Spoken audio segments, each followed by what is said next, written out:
Pecky is off to the side, so he could throw out that Claw of Doom and follow it up with the Glacial Tomb and manage to get some damage down on alternate. Decides against it right now.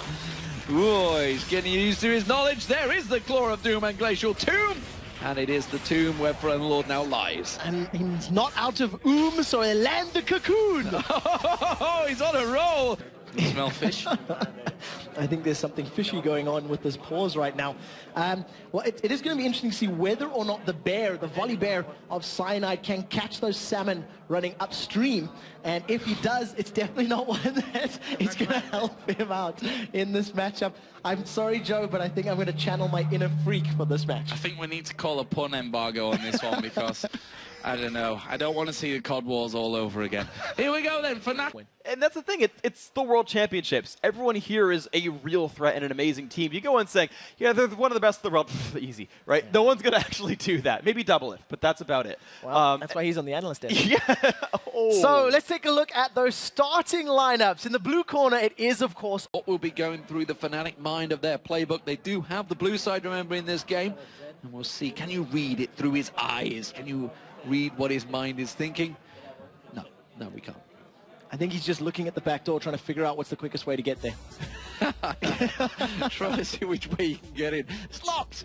I can't get through. You're talking about the Twisted Fate usage. It's up to each individual player to change the destiny of the game with the use of that ultimate. Oh. I can groan at that one. They've blown away worlds with an impressive 12-3 record. Coming into this tournament, there were a lot of people. SK Telecom T1. SKT T1 is... This crescendo means everything. It locks up both TG and EXO. And as you mentioned, Genjit was out of range of the Crow Storm for the last about second of that damage and no longer took damage from Ezreal, which means he got to turn it right back around, put the burst down, which Corki does really well, and just get the rest of the damage he needed. Could say that Mineski could not avoid that crescendo. Right now, Gambit 14-4 up on the kill score, 10,000. That obviously brought us onto our final game. Honestly, a bit of a one-sided affair, if we're going to be really honest about it. Fnatic, you know, they just came out flying, came out of the blocks absolutely flying and never really looked back from that one. I think it was 23 minutes or so that they beat EG in there. They really snowballed that game particularly well throughout the entirety of the match and deserved the win. See what you did there, Trevor. Let's have a look at the standings because they are the really important thing right now. And over the likes of a Jarvan, which he sort of preferred a little bit more throughout the split. Well, there is the Jarvan. I was saying that Makata doesn't really play it much. It seems like he's going to lock it in. Lissandra, a champion that had really been ignored so far today, has a fantastic win rate here in Europe. Yeah, really, really high up. In terms of the Jarvan, this will only be the 4th time that Makata's ever played it, if it does get locked in. Jarvan, the 4th time. So, exactly. Really? Lissandra, however, they aced Evil Geniuses. The key members of the team, the carries, all have Baron buff remaining. They're going to barrel down this middle lane, and Brickett is going to have to channel his inner giant killer with those double giant belts because he's defending against 3 giants.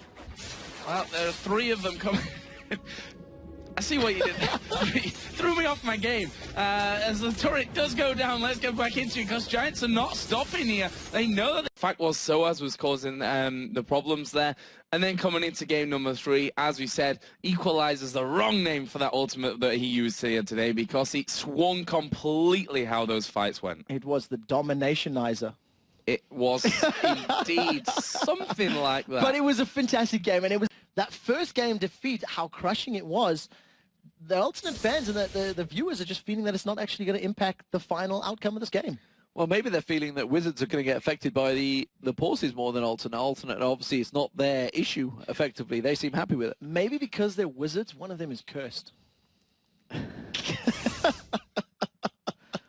Wow. There was a sigh from the entire room as I disappointed all of my fellow co-casters, but I am quite proud of that one. We'll be